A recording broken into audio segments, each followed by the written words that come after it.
शासन और प्रशासन में दोनों कह रहा हूं, एनटीपीसी से इतना प्रभावित हो गया है कि इसके पीछे कुत्ता की तरह धूम हिलाता है। इसी मामले में वन विभाग के बड़े 3 अधिकारी 3 तरह का रिपोर्ट पेश किए, तो गड़बड़ी हुई है। उसमें कई विभाग के अधिकारी शामिल हैं।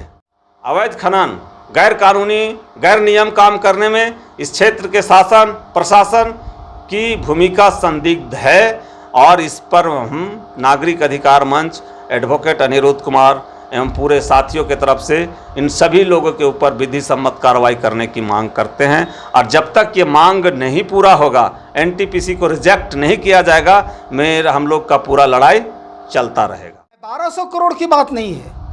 जितनी भी अभी तक अर्जन हुआ है, कंपनी का प्रॉफिट हुआ है या कंपनी कोयला बेचा है, वो टोटल इंटायर पेनाल्टी के रूप में जाना चाहिए, इसलिए कि खनन ही इलीगल है। मैं पूछना चाहता हूं आपके चैनल के माध्यम से जयंत सिन्हा जी से कि आज 1200 करोड़ रुपया का पेनाल्टी हुआ, आप तरफदारी कर रहे थे एनटीपीसी का, आप कह रहे थे कि भारत सरकार की बहुत बढ़िया यूनिट है, इससे रोजगार का सृजन होगा और बहुत अच्छा होगा। अभी जो पेनाल्टी हुआ है इसका आपको जवाब देना पड़ेगा जनता को, नहीं तो खामियाजा भुगतने के लिए तैयार भी रहिए। हमारा आंदोलन जो हम लोग किए थे वो अब रंग ला रहा है। अभी तो 1200 करोड़ है, यहाँ तो हजारों करोड़ का यहाँ बात है और कंपनी को तो जाना पड़ेगा किसी भी हालत में। हम लोग को कंपनी, चूंकि कंपनी हमारे विकास का सूचक नहीं है, विनाश का सूचक है। इतनी बड़ी महारत्न कंपनी, इतना बड़ा रेपुटेड कंपनी के ऊपर 1200 करोड़ का पेनल्टी लगा है। ऐसी कंपनी का तो कोयला खनन करना एकदम नहीं बनता है। जब इस तरह का इलीगल माइनिंग का उसके ऊपर आरोप लगा तो सरकार को तुरंत दूसरे दिन इसका टेंडर ब्लॉक कर देना चाहिए। नमस्कार, सफर 24 से मैं रंजन कुमार। आज हमारे स्टूडियो में 2 मेहमान हैं, एक अधिवक्ता अनिरुद्ध कुमार जी और एक नागरिक अधिकार मंच के लखिंदर ठाकुर जी। आपको बता दें कि बड़कागांव पंकरी बरवाडी कोल माइनिंग का जो प्रोजेक्ट है वो एनटीपीसी के तहत है और एनटीपीसी जो महारत्न कंपनी है, जो इतना रिपोर्टेड कंपनी है, उसके ऊपर बहुत बड़ा जुर्माना लगा है। आपको यकीन नहीं होगा कि इतनी रिपोर्टेड कंपनी इतना घटिया काम करती है और इस तरीके का इलीगल माइनिंग की है जिस पर सरकार ने लगभग 1200 करोड़ का जुर्माना ठोका है उसके ऊपर। पूरा विस्तार से अधिवक्ता अनिरुद्ध कुमार जी इस पर बताएंगे, क्योंकि काफ़ी बारीकी से इस केस को ये जज कर रहे हैं और ये डील कर रहे हैं। तो चलिए सीधे उन्हीं से हम बात करते हैं। वकील साहब, हमारे स्टूडियो में आपका बहुत बहुत स्वागत है। बहुत बहुत धन्यवाद आपका। जैसा कि समाचार मिल रहा है कि एनटीपीसी कंपनी जो पंकरी बरवाडी कोल माइनिंग का प्रोजेक्ट चला रही है और उसकी एमडीओ कंपनी है त्रिवेणी सैनिक, इस पर 1200 करोड़ का अवैध उत्खनन का मामला आया था प्रकाश में, जिस पर पर्यावरण विभाग ने संज्ञान लेते हुए जो है 1200 करोड़ का जुर्माना लगाया। इसमें क्या सत्यता है और क्या किस हिसाब से खनन की थी, कहाँ इलीगल माइनिंग हुआ था, थोड़ा सा जानकारी विस्तार से बताइए। देखिए, एनटीपीसी पंकरी बरवाडी का कोल ब्लॉक अलॉट जो हुआ यहाँ 2006 ईस्वी में हुआ, 5 में, और अलॉटमेंट के समय से ही यहाँ जो भी भूमि अधिग्रहण की प्रक्रिया से लेकर कोल माइनिंग तक का जो भी प्रक्रिया अपनाया गया, वो प्रक्रिया सभी अवैध है। उसी के तहत यहाँ जिन नियम शर्तों के आधार पर इनको कोल ब्लॉक खनन करने का जो दिया गया परमिशन, वो परमिशन का खुला उल्लंघन एनटीपीसी त्रिवेणी सैनिक के द्वारा किया गया। उसी शर्त में था कि जो फर्स्ट फेज का माइनिंग था, वो माइनिंग में 3 नाला था। एक नाला का नाम था दुमोहना नाला, खौरा नाला, पकवा नाला। पर्यावरण विभाग के द्वारा इन तीनों नाला को संरक्षित करने के शर्त पर, ग्रीन बेल्ट लगाने के शर्त पर माइनिंग का लाइसेंस दिया गया और फॉरेस्ट डिपार्टमेंट ने इन तीनों नालों को जीवन रेखा घोषित किया है और जीवन रेखा को नष्ट करने का अधिकार एनटीपीसी पंकरी बरवाडी को नहीं दिया था। लेकिन एनटीपीसी ने कोल ब्लॉक खनन का कार्य करने का शुरुआत किया, 2016 में स्टार्ट किया जी, 2016 में शुरू किया। तो सबसे पहले दुमोहना नाला जो एक जीवन रेखा था बंद करके उस बीचों बीच में माइनिंग कर दिया। कहीं भी उसका नियम शर्त का पालन नहीं किया गया, कोई ग्रीन बेल्ट नहीं लगाया गया और उस नाला को बंद कर पानी देख लीजिए, इसको पूरब की ओर एक नया कॉरिडोर बना रहा था नाला, जो सक्सेस नहीं किया। दूसरा था खौरा नाला, उसको जो बनता था नया आहार इस सब में आता था पानी, जिसका सिंचाई का पूरा पानी चेपा कला जुगरा इस सब में उससे खेती होती थी, उसको बंद कर दिया। पकवा नाला को तो छेड़छाड़ किया है, बंद नहीं किया अभी। लेकिन दुमुहाना नाला जब इसको नहीं मिला तो विभाग का कहना है, फॉरेस्ट विभाग का कहना है कि 156 एकड़ हेक्टेयर ज़मीन में, 1 हेक्टेयर, एकड़ नहीं, हेक्टेयर ज़मीन में इलीगल माइनिंग कर दिया एनटीपीसी ने। सवाल उठता है 156 हेक्टेयर का मतलब 2.5 एकड़ का 1 हेक्टेयर होता है, तो बहुत बड़े पैमाने पर, बहुत बड़े पैमाने पर। और ये सवाल ये उठता है कि जब अभी कोई इस क्षेत्र का आदमी जो जीविकोपार्जन के लिए कोयला का थोड़ा मोड़ा उठा पठा के ले जाता है, साइकिल मोटरसाइकिल से बेचता है, जीविकापार्जन चलता है, उन पर रोक लगाता है, जिस पर सरकार, शासन, प्रशासन उसको इलीगल कहता है, रात दिन उससे अवैध वसूली करके उसको जेल भेज देता है। एनटीपीसी 156 हेक्टेयर में इलीगल माइनिंग किया, इसका कोयला कहाँ बेच दिया, इसको परमिट कौन इशू किया, एक यह बड़ी सवाल है। कहाँ गया इस राज्य और देश का शासन प्रशासन?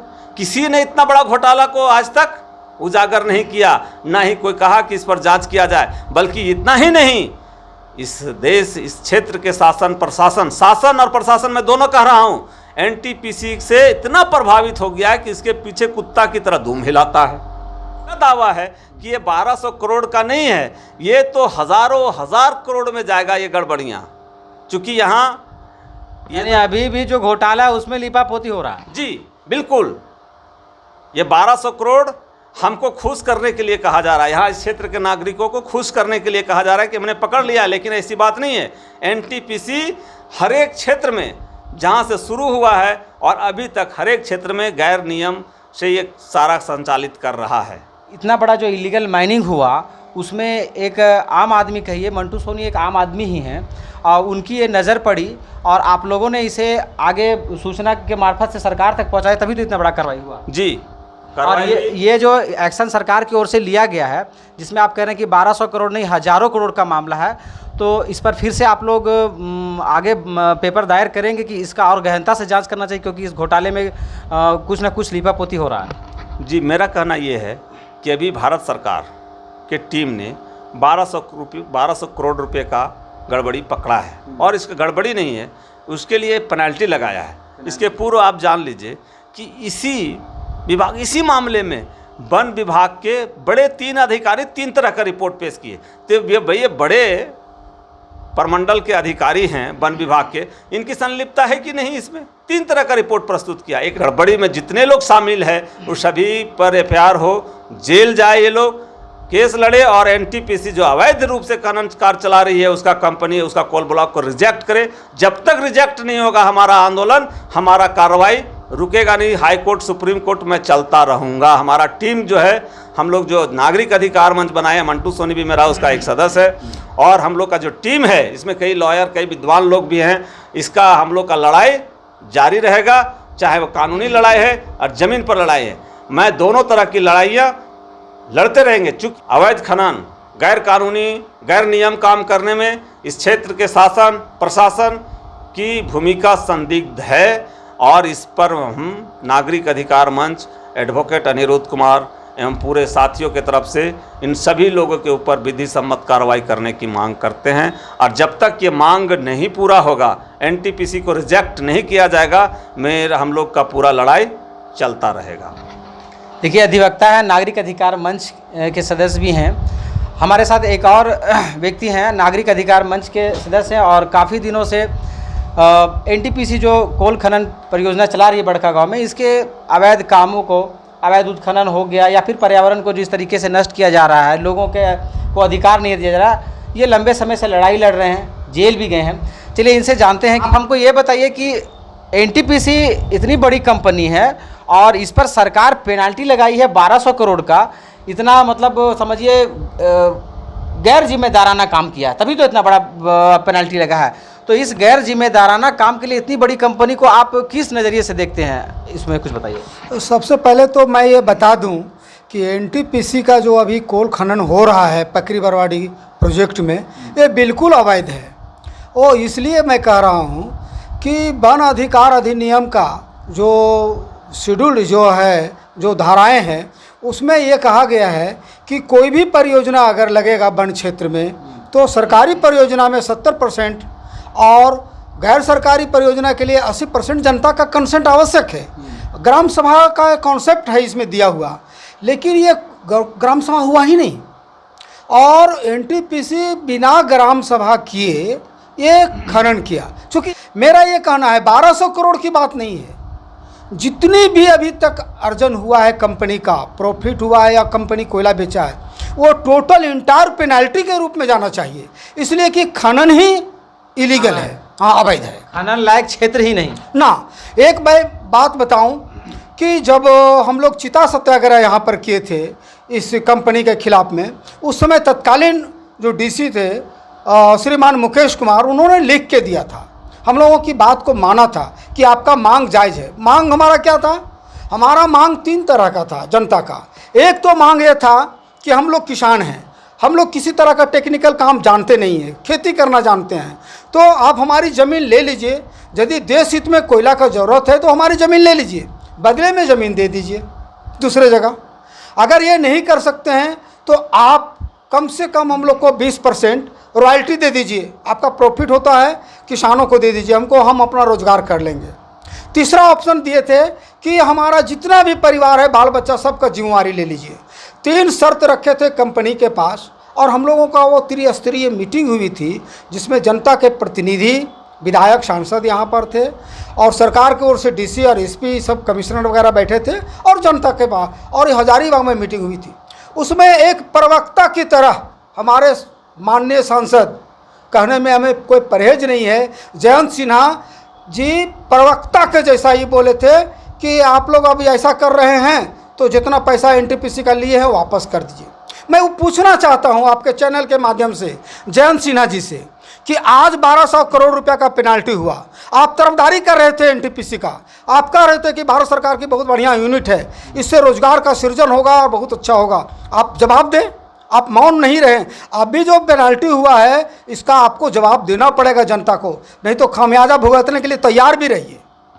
यहाँ पर तो बिल्कुल सब लोग मिले हुए हैं, सभी लोग जितने भी हैं चोर चोर मौसेरा भाई है। स्थानीय पुलिस प्रशासन किसी का एफआईआर नहीं लेती है, सब है सो कंपनी के पक्ष में है। यहाँ तो लगता है कि कंपनी का राज है, यहाँ तो संविधान चलता ही नहीं है। बड़का गांव में लोकतंत्र नाम का चीज़ का समाप्त हो गया एनटीपीसी के आने से। तो हम लोग चाहते हैं, सभी साथी लोग चाहते हैं, और हम लोग अभी एक बहुत खुशी हुई है कि कम से कम इस बात का उजागर तो हुआ देर सवेर। हम लोगों का मेहनत अब रंग ला रहा है, हमारा आंदोलन जो हम लोग किए थे वो अब रंग ला रहा है। अभी तो 1200 करोड़ है, यहाँ तो हज़ारों करोड़ का यहाँ बात है और कंपनी को तो जाना पड़ेगा किसी भी हालत में। हम लोग को कंपनी, चूँकि कंपनी हमारे विकास का सूचक नहीं है, विनाश का सूचक है। कंपनी विकास का सूचक नहीं है, हमारे विनाश का सूचक है, लखिंदर जी का कहना है। और आपको बता दें कि नागरिक अधिकार मंच और भी समाज सेवी बहुत सारे लोग हैं जो कंपनी के जो कार्यभार है, इसका जो रवैया, इससे खुश नहीं है। क्योंकि कंपनी जिस क्षेत्र में जो कोयला खनन कर रही है, कोयला खनन करने लायक क्षेत्र नहीं है, ये कृषि प्रधान क्षेत्र है और यहाँ बाजबरन ज़मीन लिया गया है, फर्जी ग्राम सभा के तहत लिया गया है।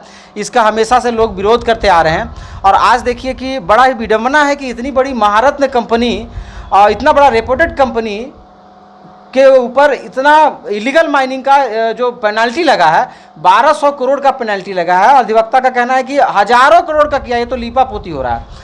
तो ऐसी स्थिति में ऐसी कंपनी का तो कोयला खनन करना एकदम नहीं बनता है। जब इस तरह का इलीगल माइनिंग का उसके ऊपर आरोप लगा तो सरकार को तुरंत दूसरे दिन इसका टेंडर ब्लॉक कर देना चाहिए, ताकि ये माइनिंग कर ही नहीं सके जब तक कि पूरा तरीके से जांच ना हो जाए, इसका पूरा नहीं निकल जाए कि कितना इलीगल माइनिंग हुआ है, सही तरीके से रिपोर्ट ना आ जाए, इसको त्वरित कार्रवाई करते हुए ब्लॉक करना चाहिए।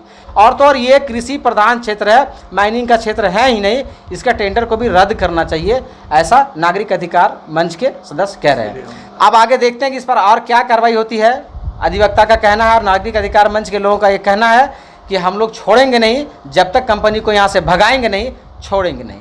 आप हमारे चैनल सफर 24 के साथ बने रहिए, आगे इस पर और अपडेट आपको देंगे।